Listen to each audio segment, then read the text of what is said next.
Hi, hello, good morning. Welcome to another episode on Lively Souls. Today we will do the second part of the Mani Bhavan tour. There was one staircase left and two rooms left over there. The second room has tableau with various small dolls depicting various scenes in Gandhiji's life. It's very interesting. Come, we'll go on with the video. और एक floor है यहाँ पे, चलिए ऊपर चलते हैं। गोपाल कृष्ण गोखले के साथ है ये डरबन में, वहाँ का फोटो।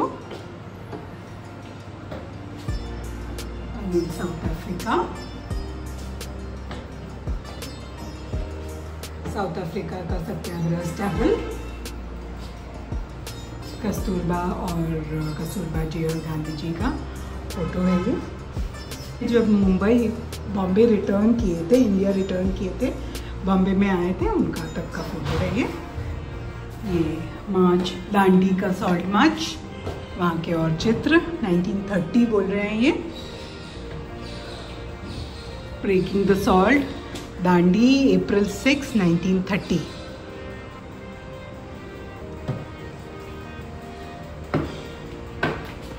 सरोजनी नायडू रिसीव कर रहे हैं गांधी जी को दांडी मार्च में, 1930 है ये। वापस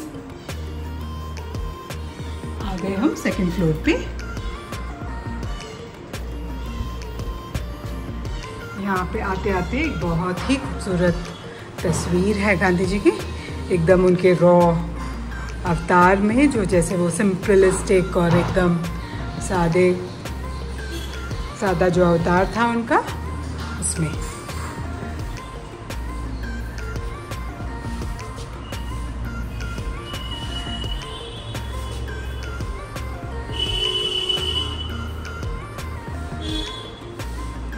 वहाँ पे ये लिखा हुआ है कि to Gandhi spinning was a sacrament. He felt that every time he drew a thread on the wheel, he was coming nearer to the poorest of the poor and through them to God.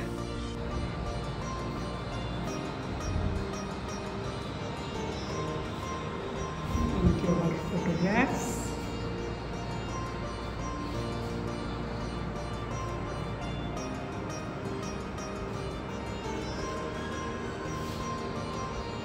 ये देखिए, बोल रहे हैं कि एक tent में रहते थे वो इस बिल्डिंग के टेरेस पे, एंड वहाँ से उनको जनवरी 4, 1932 एकदम अर्ली मॉर्निंग को अरेस्ट किया था।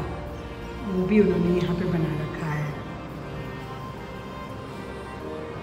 वो एक्सपेक्ट ही कर रहे थे उनका अरेस्ट, एमिनेंट था, उनको जानते थे उनको अरेस्ट होगा। उसके पहले वो टेंट में देखे सारे लोग उनको कंसल्ट कर रहे हैं यहाँ पे। ये उनके कुछ पर्सनल इफेक्ट्स हैं।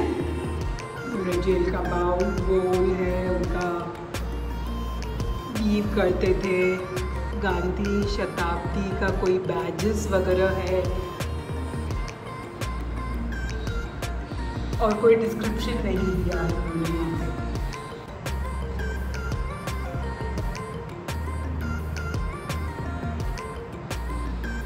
I want world sympathy in this battle of right against wrong. 5/4/1930.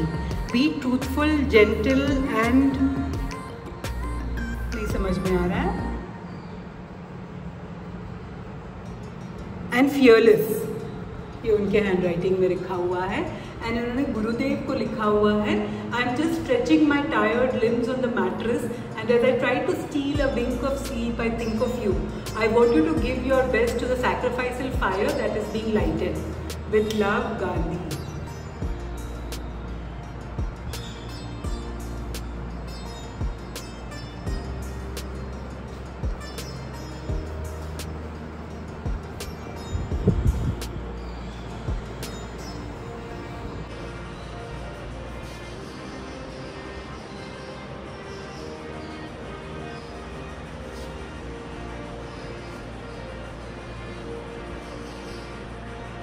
यहाँ पे मिनी फिगर्स बनाए हुए हैं गांधी जी के लाइफ को डिपिक्ट करने के लिए।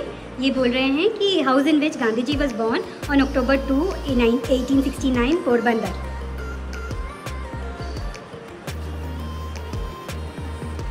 ये कहानी है, बता रहे हैं कि एक बार Mohan stole a bit of gold, और उनको वो फिर बहुत गिल्टी फील कर रहे थे, तो उन्होंने अपने फादर को कन्फेस किया एंड आस्क्ड फॉर पनिशमेंट। तो वो उसका एक सीन डिपेक्ट करते हुए एक छोटा सा एक टैब्लू है अपने पिताजी को संभालते हुए उनकी जब तबीयत खराब हुई थी।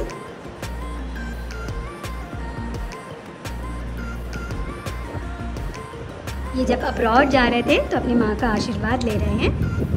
उन्होंने तभी बोल रहे हैं कि वाव किया था, शपथ लिया था कि वो वाइन, विमेन और मीट को हाथ नहीं लगाएंगे। उसके बेसिस पे उनके माँ ने उनको परमिशन दिया था अब्रॉड जाने के लिए।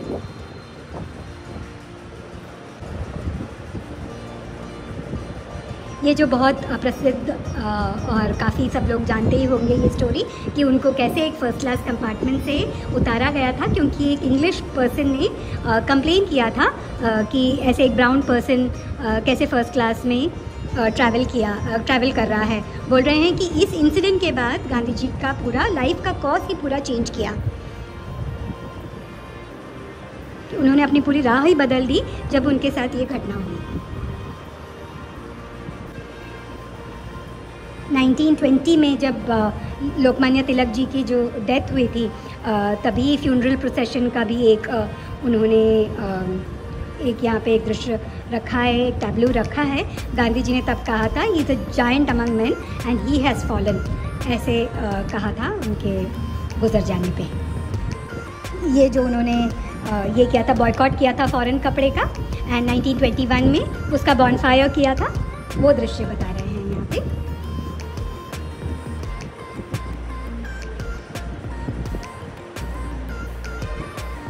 ये जब महात्मा गांधी जी पे राजद्रोह का आरोप लगाया गया था, उस समय का दृश्य बता रहे हैं कि जब ट्रायल हुआ था 1922 में, उसका है। इसके तहत उनको 6 साल की इम्प्रिजनमेंट हुई थी।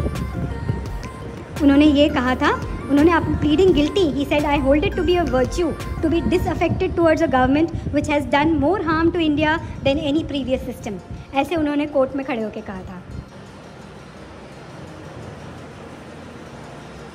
ये उनका बहुत चाहिता प्रोजेक्ट था, खादी एंड विलेज इंडस्ट्रीज़ 1925 का, क्योंकि उनका ये मानना था कि विलेज इंडस्ट्रीज़ को जो नुकसान हो रहा था, उनका ये कहना था उसको रिस्टोर करना ही हंग्री मिलियंस को फीड करने के लिए करना पड़ेगा इंडिया को, ताकि उनको भी एक लाइवलीहुड मिले।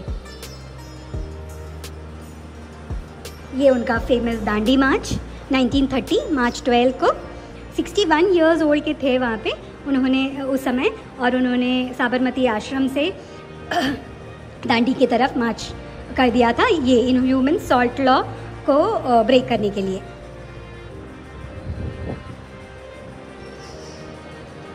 ये उन्होंने उनका एक्चुअल एक्ट वो बता रहे हैं। उन्होंने अपने हाथ में सॉल्ट उठा के सॉल्ट टैक्स के अगेंस्ट प्रोटेस्ट किया। बोल रहे इसके बाद he was arrested on May 4th।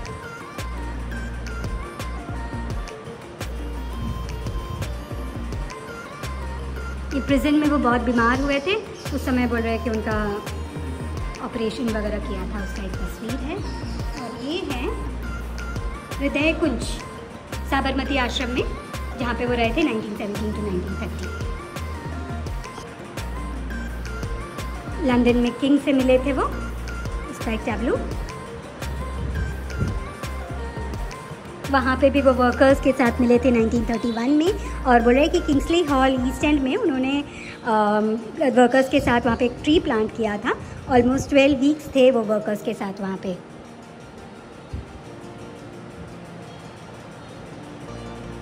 Geneva में उन्होंने रोमन रॉलैंड के साथ evil effects of war and non violence के बारे में चर्चा किया, और उसका एक टैब्लू बता रहे हैं।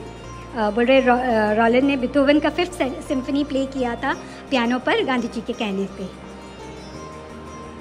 अनटचेबिलिटी इरेडिकेट करने के लिए उन्होंने 1932 में फास्ट किया था। वो आ गए थे इंग्लैंड से सितंबर 20 तारीख से, एंड वहाँ पे उन्होंने फास्ट अनटू डेथ का अनाउंसमेंट करके अनटचेबिलिटी इरेडिकेट करने के लिए फास्ट किया। बोल रहे हैं कि सारे लीडर्स ने पैक्ट साइन किया, तो उन्होंने फास्ट ब्रेक कर दिया 6 दिन बाद। वही अनटचेबिलिटी के लिए वो प्लीड कर रहे हैं कि स्टॉप, बंद करो ये। Inner oneness pervades all life, untouchability का कॉन्सेप्ट को वो सख्त विरोध करते थे। एक जनरेशन के दो जो बोलते हैं अपोस्टल्स बोल सकते हैं इंडियन जनरेशन के, टैगोर, पोएट टैगोर और गांधी जी। क्विट इंडिया 1942, ये है कस्तूरबा का डेथ। बोलते हैं कि 74 इयर्स का उम्र था उनको जब वो फरवरी 22 को गुजरे। उस समय वो प्रिजनर थे एंड उनका 62 इयर्स ओल्ड कंपेनियनशिप ख़त्म हुआ उनके डेथ से। 1947 के रेक्स जो राइट हुआ था उसका एक दृश्य बताया है यहाँ पे पटना में।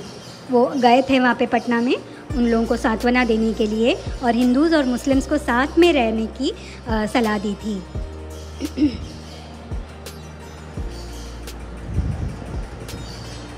बंगाल में भी राइट्स हुए थे 1946 to 47, तब वो वहाँ पे भी गए थे दो सिस्टर कम्युनिटीज़ के बीच में सुलह करने के लिए, और बोल रहे the cry of blood for blood is बारबेरियस।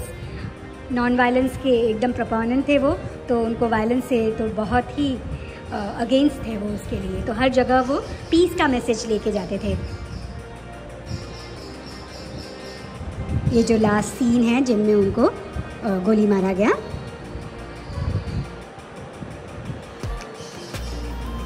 बोले if I am to die by the bullet of a mad man I must do so smiling. और ये उनका अंतिम यात्रा। Hope you enjoyed this video and do remember to share, subscribe, comment and like this video. Until the next video, bye from